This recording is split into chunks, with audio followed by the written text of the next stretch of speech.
Assalamualaikum warahmatullahi wabarakatuh. Waalaikumsalam warahmatullahi wabarakatuh. Alhamdulillah alladzi la ilaha illa hu al-hayyul qayyum. وصلى الله وسلم على حبيبنا وشفيعنا ومولانا محمد وعلى آله وأصحابه وأزواجه وذرياته أجمعين. وسبحانك لا علم لنا إلا ما علمتنا إنك أنت العليم الحكيم. لا حول ولا قوة إلا بالله العلي العظيم. أما بعد. Hadratul muhtaramun, para alim, para habaib, wabil khusus sahabat saya, saudara saya Al-Habib Muhammad Fikri, Al-Habib Muhammad Fikri bin Habib Sadiq Banahsan. Alhamdulillah beliau hadir bersama kita di majelis yang kita cintai ini. Semoga kehadiran beliau di tempat ini, di majelis ini, menjadi tanda bahwa Rasulullah SAW ridho terhadap majelis kita. Sebab darah daging yang terus bersambung sampai ke Rasulullah SAW tidak akan pernah bisa terganti atau berubah.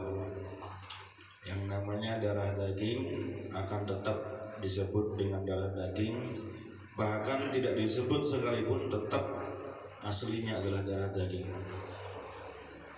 Mudah-mudahan Rasulullah itu terhadap kita, amin ya rabbal alamin.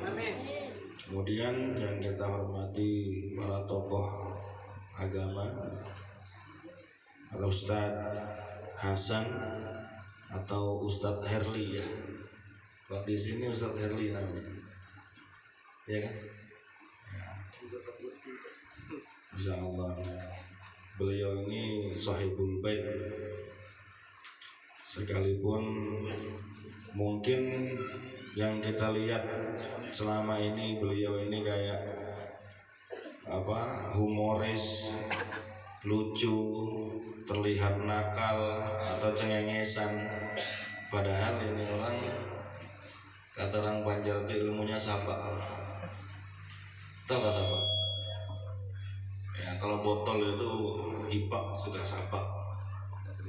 Ya. Karena ingat dengan perkataan Syekh Muhammad Zaini Abdul Ghani, kata beliau, satrul aurah wajib wa satrul karomah aujab.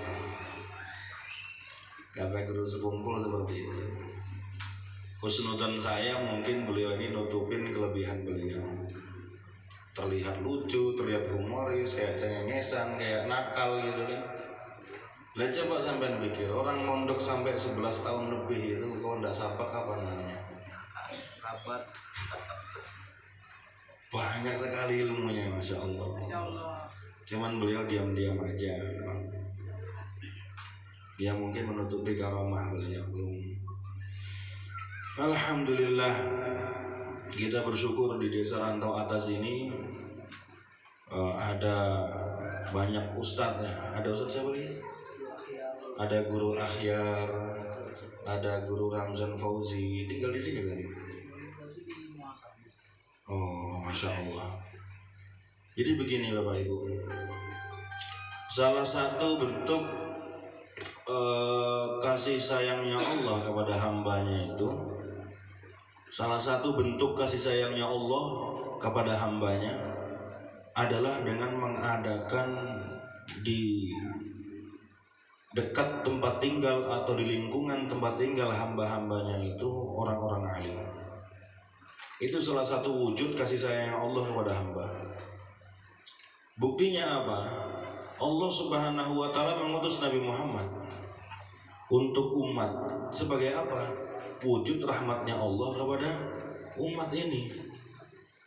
Maka keberadaan para orang alim, keberadaan para tuan guru di suatu kampung itu pun juga termasuk wujud rahmatnya Allah kepada orang-orang yang ada di kampung itu. Untuk apa? Nabi SAW mensifati ulama itu, orang-orang alim itu sirajul ummah, pelitanya umat. Untuk urusan hal-hal ibadah, agama, kalau kita tidak memiliki panutan, tidak memiliki cahaya, tidak memiliki ilmu agama, kita menjalani kehidupan ini seperti kayak orang buta. Ketemu batu karena buta kesandung kaki, ketemu duri karena buta bisa tertusuk kaki. Tapi ketika ada cahaya maka kelihatan jalan itu. Jalan itu terlihat hingga kita mudah menjalaninya. Seperti itulah gambaran manfaatnya orang alim yang ada di lingkungan kita. Maka benar jika demikian bahwa adanya orang alim di lingkungan itu adalah termasuk wujud rahmatnya Allah kepada hambanya. Tuhan sayang sama warga rantau atas, Masya Allah. Pas kebetulan juga beliau putranya Bapak Kepala Desa lagi. Mantap. Mantap.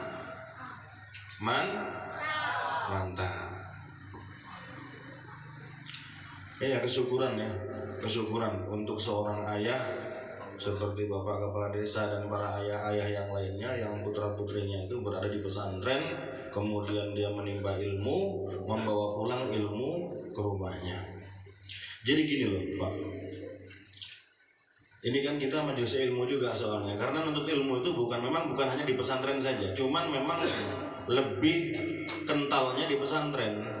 Cuman terkadang kita terkendala untuk masuk ke pondok pesantren karena sudah tua, atau karena kita sudah jadi suaminya orang, atau jadi istrinya orang, atau jadi bapaknya orang. Jadi kita punya kendala untuk di pesantren.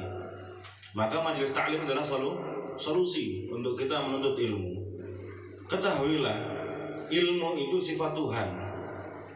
Ilmu itu sifat Tuhan.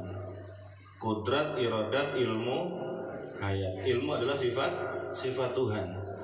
Dan sifat Tuhan adalah bagian daripada zatnya Tuhan, mutlak, azali, sama-sama. Kalau zatnya Tuhan itu azali, maka sifatnya Tuhan pun juga azali. Maka ilmu juga azali. Ilmu itu bukan makhluk, ilmu itu bagian dari Tuhan. Hingga duduk kita nuntut ilmu agama, dapat ilmu, artinya dapat ilmu itu kita mendengar, kemudian kita paham, yang tadinya tidak tahu kita jadi tahu. Berarti dalam diri ini ada sesuatu yang bukan makhluk, ada sesuatu yang bukan bagian daripada ciptaan. Terus sebutannya kalau bukan untung apa? Orang yang nuntut ilmu sangat untung. Kalau bukan disebut beruntung berarti sangat beruntung. Tadinya tidak tahu, kemudian jadi tahu. Sekarang kita gali prosesnya bagaimana. Kita hanya duduk kemudian mendengar seseorang yang disebut dengan ustadz atau guru berbicara, menjelaskan. Kita tidak pernah memproses agar ilmu itu masuk. Kita hanya mendengar. Tapi adanya akal, adanya sesuatu di dalam tubuh, dalam diri ini, kemudian sebab adanya itu kita mencerna, kita memahaminya, lalu muncul, terbit yang namanya ilmu di diri kita.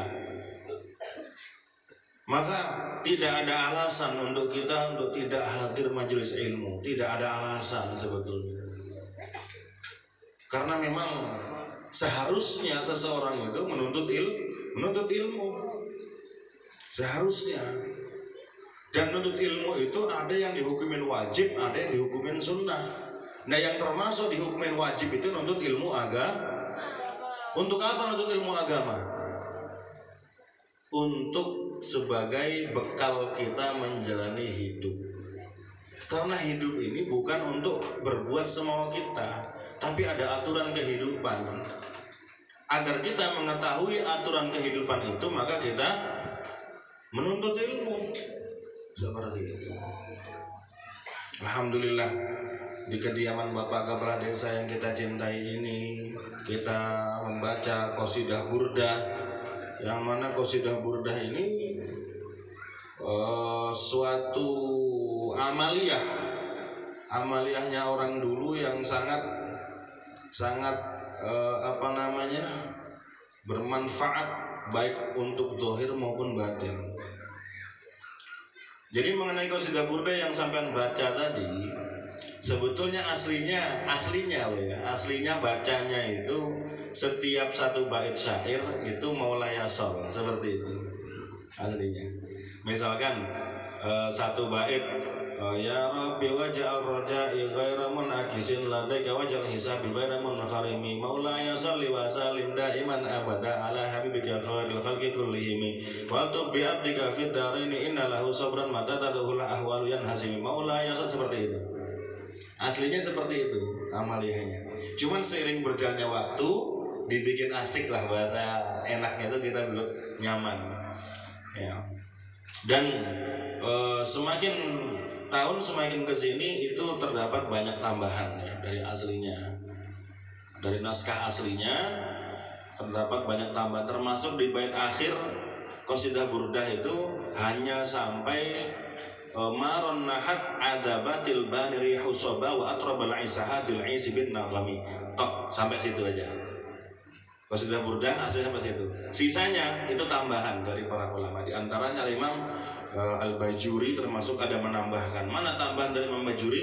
Imam Al-Bajuri itu menambahkan wa hadhihi burdatul mukhtar qad khutimat sampai farij biha karbana ya wasi al-karami. Dan banyak ulama-ulama yang menambahkan. Tapi kalau qasidah burdah aslinya hanya sampai marun nahat adab. Ala kulli hal, semua ini adalah amaliyah yang sangat bermanfaat. Dan sampai kiai-kiai kami di Jawa itu mereka menjelaskan bahwa setiap hurufnya itu terdapat khodam. Setiap hurufnya qasidah burdah ini ada khodamnya. Jadi kalau orang rutin membacanya sampai 40 kali tidak putus-putus. Kalau dia niat bacanya tiap hari berarti sampai 40 hari baru selesai. Kalau dia niat bacanya tiap minggu berarti sampai 40 minggu. Tidak putus-putus. Saksikan sendiri karomahnya. Niat sampean apa? Sampean mau kaya-kaya sampean. Itu kata kiai-kiai kami di Jawa. Sampai niat hutang lunas hutangnya. Sampai misalnya ada yang lambat jodoh, niat supaya dapat jodoh cepat dapat. Niat misalnya yang belum punya anak dapat anak, cuman syaratnya 40 kali berturut-turut, nggak boleh putus. Kalau niat mingguan berarti 40 minggu nggak putus-putus. Itu kiai-kiai kami di Jawa mengatakan seperti itu. Hajat apa saja akan dikabulkan Tuhan. Pengen berangkat haji Ustaz, haji sampai insya Allah. Diniatin. Jadi ini amal yang sangat bagus sekali. Lalu kemudian ada sedikit saya cerita-cerita dengan Ustadz Hasan tadi. Rencananya akan membuka kitab Risalatul Jami'ah. Kitab Risalatul Jami'ah itu adalah kitab fikih. Kitab fikih yang dicampur, yang dikemas dengan diawali pembahasan tentang tauhid, kemudian pembahasan tentang fikih, kemudian pembahasan tentang tasawuf. Yang mengarangnya ada Sayyidi Ahmad bin Zain Al-Habsyi, seorang wali besar, seorang ulama besar. Habib Ahmad bin Zain Al-Habsyi, seorang ulama dari Hautah, ya, yang kebetulan pondok pesantren di Hautah itu Ustadz Hasan lulusan dari sana. Jadi cocok ya. Jadi kita ini Bapak Ibu dalam kita menjalankan aktivitas agama kita perlu panutan, kita perlu guru. Dan hendaknya guru atau panutan yang kita ambil itu adalah yang memiliki sanad ilmu yang jelas. Karena kalau bukan dengan sanad ilmu yang jelas, tidak ada yang bertanggung jawab terhadap amal kita. Contohnya apa? Kita sholat misalkan, kita contoh sholatnya siapa? Kalau kita dihadapkan dengan hadis Nabi, kata Nabi kita, shollu kama ra'aitumuni usolli. Sholatlah kalian sebagaimana kalian melihat aku sholat. Seandainya ini dihukumin wajib, misalkan. Kalau nggak mencontoh sholatnya Nabi Muhammad, maka nggak sah misalkan. Nah terus pertanggungjawaban kita bagaimana? Kita selama ini sholat ngelihat sholatnya siapa? Kita mencontoh sholat yang prakteknya seperti apa? Yang mencontohkan siapa? Apakah seperti itu sholatnya Nabi Muhammad? Nah, maka dari itu kita perlu guru untuk praktek ibadah kita, agar kita memiliki pertanggungjawaban. Apa yang kita perbuat, kita punya pertanggungjawaban. Nanti siapa yang bertanggung jawab, ya yang kita ikuti. Kita punya guru, guru kita punya guru, guru kita punya guru, gurunya lagi punya guru, terus sampai ke Nabi Muhammad SAW. Itulah sanad, itulah ilmu. Maaf, bukan mengenai tua atau muda, bukan mengenai siapa pamor atau nggak pamor, tapi siapa yang belajar dengan siapa. Begitu.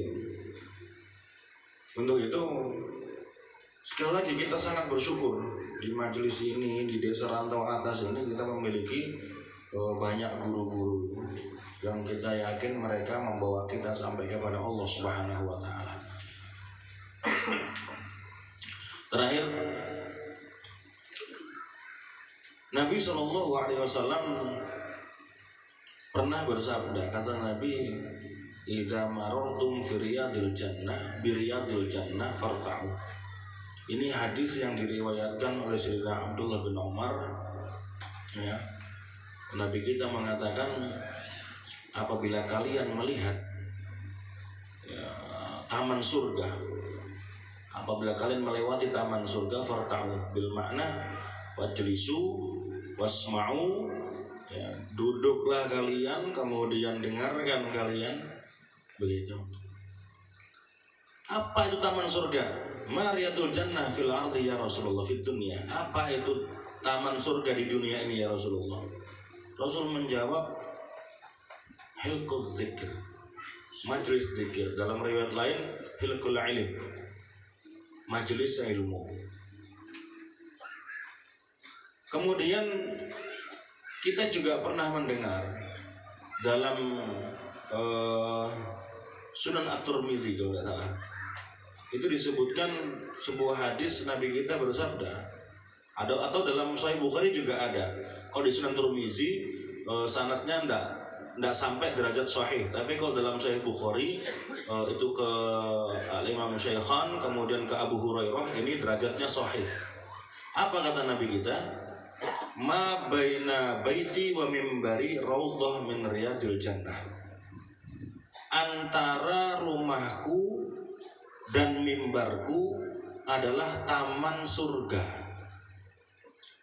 Perhatikan, dalam satu riwayat hadis yang derajatnya sahih menyebutkan bahwa antara rumahku dan mimbarku adalah taman surga.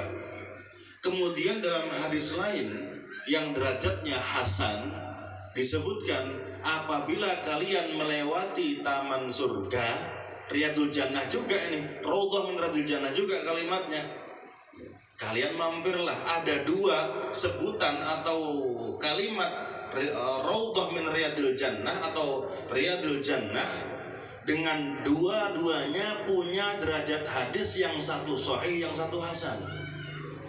Yang satu bercerita tentang satu tempat yang ada di negeri Madinah, yang satu bercerita tentang tempat yang ada di mana-mana selain Madinah.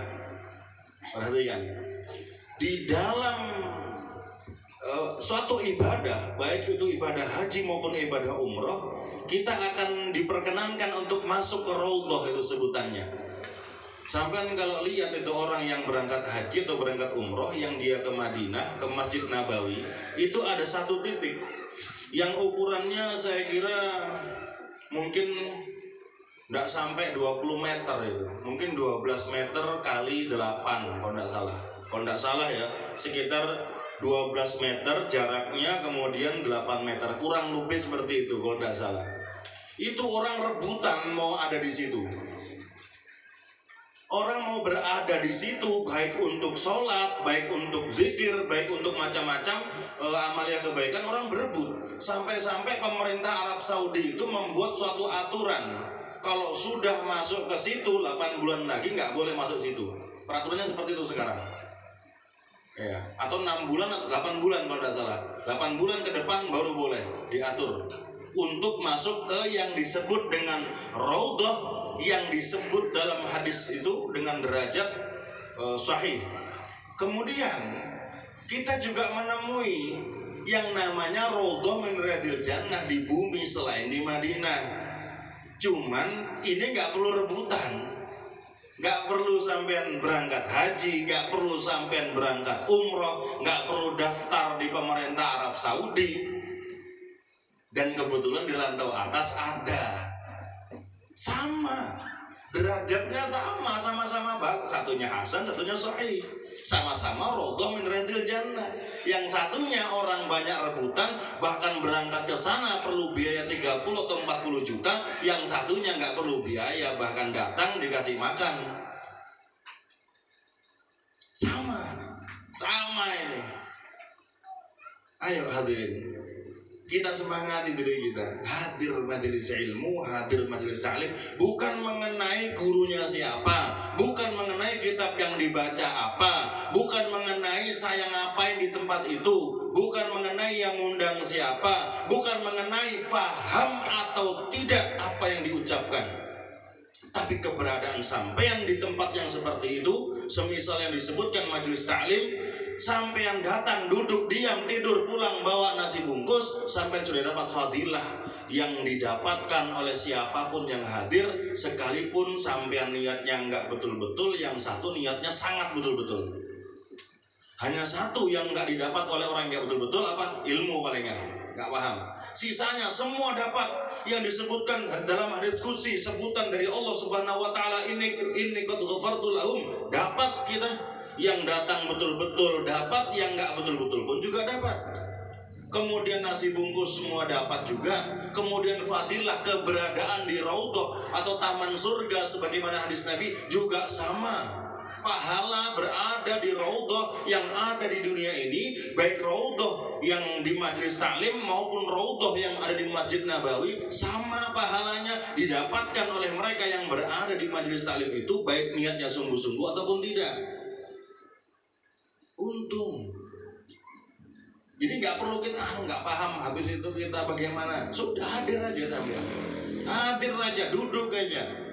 Kalau duduk langsung tidur nggak apa-apa, silakan sampai mau bawa bantal ke sini nggak apa-apa, ya kan? Mau bawa tilam sekalian nggak apa-apa. Yang penting jangan diangkut ke sini aja rumahnya, berhitung sama Pak Kadis. Kalau rumah dibawa ke sini kan berhitung sama Pak Kadis. Ya, kalau bawa bantal ke sini datang saat saya mau tidur ngantuk, nggak apa-apa, sampai dapat fadilah sebagaimana didapatkan mereka yang datang serius, sungguh-sungguh. Nggak paham, biar nggak paham. Nggak ngerti omongannya, biar nggak ngerti omongan, tetap dapat. Alhamdulillah.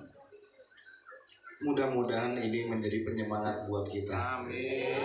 Mudah-mudahan kita semua yang hadir Allah kabulkan hajat. Amin. Mudah-mudahan semua sampean yang hadir mendapatkan doa yang terkabul. Amin. Karena salah satu di antara tempat yang dikabulkan doa adalah majelis zikir, majelis ilmu. Mudah-mudahan Allah kabulkan doa kita semua. Amin. Mudah-mudahan Sahibul Bait, Bapak Kepala Desa kita, semoga Allah berikan kesehatan sempurna. Amin. Dan ketika Allah jemput, semoga Allah jemput dengan kasih sayang husnul khatimah. Amin. Dan semoga keluarga semuanya diberikan hajat yang terkabul. Amin. Diberikan manfaat dunia akhirat. Amin. Dan semoga para guru-guru kita, Guru Akhyar, Guru Ramzan Fauzi, Allah bimbing, Allah selamatkan dunia akhirat, Allah mudahkan, Allah kabulkan semua hajat beliau-beliau. Amin. Dan semoga kita semua juga mendapatkan hajat yang terkabul. Rabbana taqabbal minna innaka antas samiul alim wa tub alaina innaka antat tawwabur rahim. Wa sallallahu ala sayyidina Muhammadin wa ala alihi wa sahbihi wasallam. Alhamdulillahirabbil alamin. Abdul dzikri falam annahu la ilaha illallah la